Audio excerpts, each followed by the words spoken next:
Baladesh Meladori. Greetings, travellers. I seem to be in the minority of Therians who, rather than going for a spiritual angle with their Therianthropy, tries to explain it in a more scientific manner.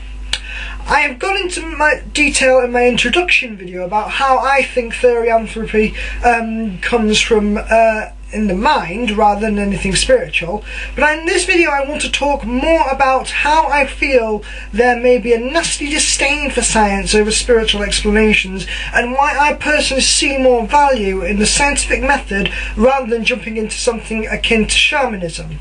But before I continue, I want to make clear that I respect everyone's right to believe whatever they choose. It just doesn't mean that those ideas must be immune to criticism to be respectful to them. Firstly, skepticism is not about ridicule and dismissing all supernatural explanations by people as wrong or stupid. Skepticism is simply asking questions like, how do we tell the difference between lucid dreaming and astral travel? What is a spirit anyway? Why would reincarnation be across species? Why do you almost always get wars with other big predators, with a few exceptions?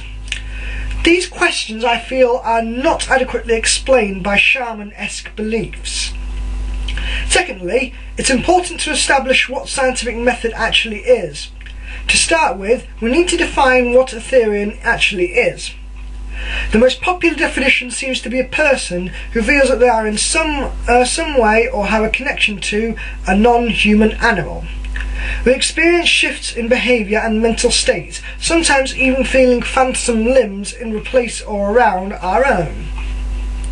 Now that we have that out of the way, let's examine what about human psychology we know to see if we can relate to the existing phenomenon to Therianthropy. It is important to remember that humans are animals too, and we are all brought up with particular concepts and stereotypes about how animals behave, including our closest relatives, as well as the noises they make. We also all have triggers for any behaviour that we may feel. We may feel angry at someone promoting inequality, or feel sad at the death of a character in a movie, or a death of a loved one. So what are the triggers for mental shifts? What emotions do we go through when we are in a mental shift? How consistent and strong must the stimulus be to feel a mental shift? I personally experience mental shifts most often in large amounts of heat or cold, or when I get an adrenaline rush for excitement of some sort. Different parts of our brain control different responses and behaviours, and our experience in life can greatly influence our thinking. So if we establish a control test with non-Therians and give them the same stimulus, how would their brain react in a different way to those who consider themselves Therians behaviour-wise? And how do we eliminate pareidolia and previously held biases from these experiments? This nicely leads on to the phenomenon of phantom limbs. Phantom limbs normally occur after a limb or organ has been amputated and the nerves still think that there is a limb or organ there. Of course, this isn't the case for most Therians, since most of us have our limbs still. But it's important to realise that our skin is covered in sensitive nerve cells that may react in a particular way to certain stimulus. And this is where the preconceived bias comes into the matter. How would the same bodily stimulus make a person who is not considered to be a Therian feel? The power of suggestion is something that can easily be shown in many cases of supernatural events, when an ambiguous stimulus like EVP, electronic voice phenomenon, can appear in a certain way after a suggestion as to what it could have been made. And our brain can be trained to react to stimulus too.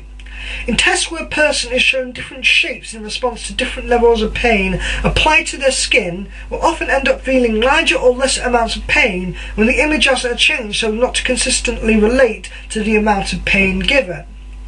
So when it comes to certain animal behaviours, perhaps we may very well relate the stimulus but ignore the differences more in our behaviours when compared to said animals. Even our very personalities could play a hand, as many of us fall into fall into particular characteristic categories of personality which may affect how we react to certain stimulus. Keep in mind, I am not suggesting on any level that therianthropy is false or willingly made up, but my point is that the human brain is a very complex thing, and so we often make many different unconscious decisions, and thinking patterns may result in us reaching certain conclusions about ourselves and think less critically about certain areas. I for one think that we should not be afraid of scientific research, and I apologise for that interruption. Now, where was I? Yes, I think that for one we should not be afraid of what science has to say about therianthropy, because to me, learning the ins and outs of the human mind and how many different factors may come together to cause me to relate myself to the world in many respects, rather than diminishing any majesty or fun about the world, actually adds more to the wonder with more knowledge and control who we are as individual people. Until next time, Adial Shalah, safe travels.